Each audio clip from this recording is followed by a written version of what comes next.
Narasaraopet MLA doctor Chedalavada Arvind బాబు సుడిగాలి పర్యటించి అభివృద్ధి పనులకు శంకుస్థాపన చేసి 1.25 కోట్లతో అభివృద్ధి పనులు ప్రారంభించారు. నర్సరావుపేట ఎమ్మెల్యే డాక్టర్ చెదలవాడ అరవింద్ బాబు గురువారం పట్టణంలో సుడిగాలి పర్యటన నిర్వహించి పలు అభివృద్ధి పనులకు ప్రారంభోత్సవాలు, శంకుస్థాపనలు, పరిశీలనలు చేశారు. 1.25 కోట్ల వ్యయంతో నిర్మించిన కల్వాట్లు, సైడ్ కాలువలు, డ్రైనేజీ వ్యవస్థలు, పైప్ లైన్ లీకేజీల సమస్యల పరిష్కారం వంటి పనులను ఆయన ప్రారంభించారు. అలాగే కొన్ని చోట్ల కొత్త అభివృద్ధి పనులకు శంకుస్థాపనలు చేశారు.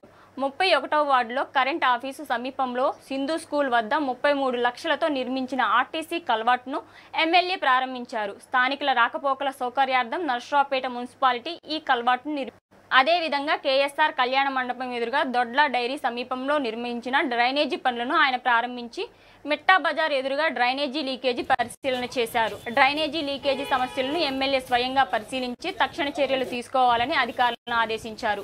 ఈ సందర్భంగా ఎమ్మెల్యే డాక్టర్ చెదలవాడ అరవింద్ బాబు మాట్లాడుతూ రాష్ట్రం అప్పుల్లో ఉన్నప్పటికీ ముఖ్యమంత్రి నారా చంద్రబాబు నాయుడు సంక్షేమం, అభివృద్ధిని రెండింటిని సమన్వయంతో ముందుకు తీసుకెళ్తున్నారని కొనియాడారు. గత ప్రభుత్వ హయాంలో మాజీ ముఖ్యమంత్రి వైఎస్ఆర్ జగన్మోహన్ రెడ్డి రాజకీయ పరిజ్ఞానం లేకుండా పరిపాలన చేసి రాష్ట్రాన్ని వెనక్కి నడిపించారని విమర్శించారు. అలాగే నర్సరావుపేట మాజీ ఎమ్మెల్యే డాక్టర్ గోపిరెడ్డి శ్రీనివాసరెడ్డి నియోజకవర్గంలో ఎలాంటి అభివృద్ధి పనులు, శంకుస్థాపనలు చేయలేదని ఆరోపించారు. తాను గత 16 నెలలుగా ఎమ్మెల్యేగా ప్రజల మధ్యనే ఉంటూ నియోజకవర్గ అభివృద్ధికి నిరంతరం కృషి చేస్తున్నానని ఆయన తెలిపారు. శానిటేషన్ విభాగంలో నర్సరావుపేట మున్సిపాలిటీ దేశవ్యాప్తంగా స్టార్ 1 ర్యాంకు సాధించడం తన సేవలకు గుర్తింపుగా భావిస్తున్నానని ఆయన అన్నారు.